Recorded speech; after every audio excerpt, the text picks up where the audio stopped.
Hello，大家好，我係註冊營養師阿 Wing，我係註冊營養師 Christy。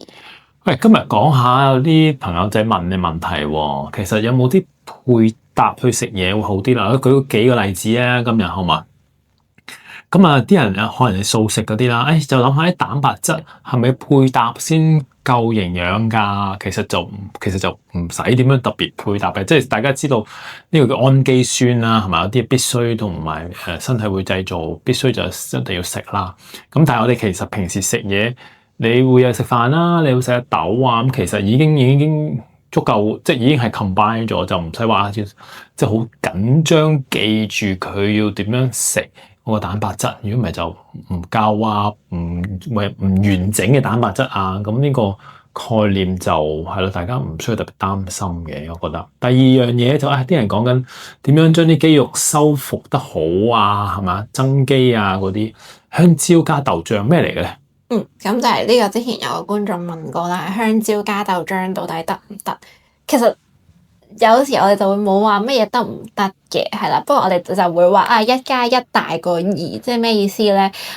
原來某一啲嘅食物搭配咧，你咁樣食嘅話，其實可以達到一個營養價值更加最大化嘅效果啦。咁香蕉有好豐富嘅鉀質啦，有好豐富嘅鎂質啦。咁其實咧係可以幫助我哋，尤其是如果你做完運動流咗好多汗，可以平衡翻我哋一啲電解質嘅流失啦。咁亦都好好嘅豆漿就係要有好豐富嘅蛋白質啦。咁如果你係處於一個增肌減脂嘅狀態，即係你想啲肌肉修復得好啲嘅，咁其實呢兩樣咁樣加埋一齊食就會係一個幾理想嘅組合啦。咁當然前提係個豆漿你要揀無糖㗎啦。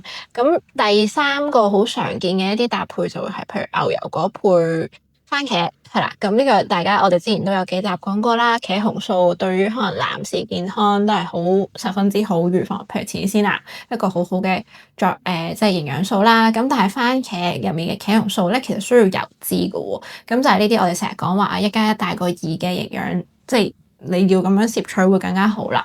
咁如果你喺食番茄嘅時候加入牛油果或者加入一啲橄欖油啊，咁其實都可以做到達至茄紅素即係強化一啲嘅效果。咁都有啲研究就講過如果你同時食牛油果同埋番茄做你個沙律嘅，咁其實可以將個茄紅素嘅吸收率拉高5倍咁多。咁呢啲就係我哋成日講話你搭配得好，可以將嗰個營養素吸收得更加好咯。好啊，講鐵質啦，係嘛？譬如菠菜，大家諗起加維他命 C 啊嘛，係嘛？咁吸收個鐵質好啲啦。咁可能維他命 C 好多嘢，可能橙啊、莓類啊都係啦。咁啲人鐵質就擔心係貧血啊呢類咁嘅問題咯。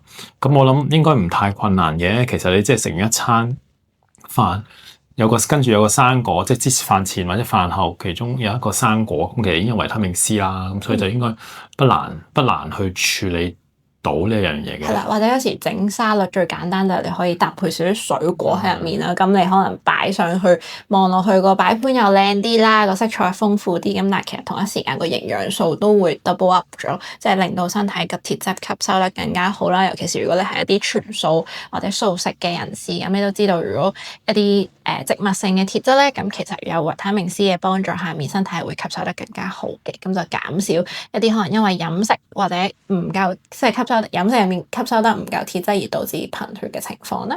OK， 好簡單嚇，我哋4個嘅 combination 配搭，咁希望大家食得闊啲嚇，最緊要你食得闊啲，咁你吸收到唔同嘅營養咯，好嘛 ？OK， 今日條片嚟呢度，記住 share 啦、like 啦、subscribe 同埋喺下邊留言，好冇？OK，thank you，拜拜。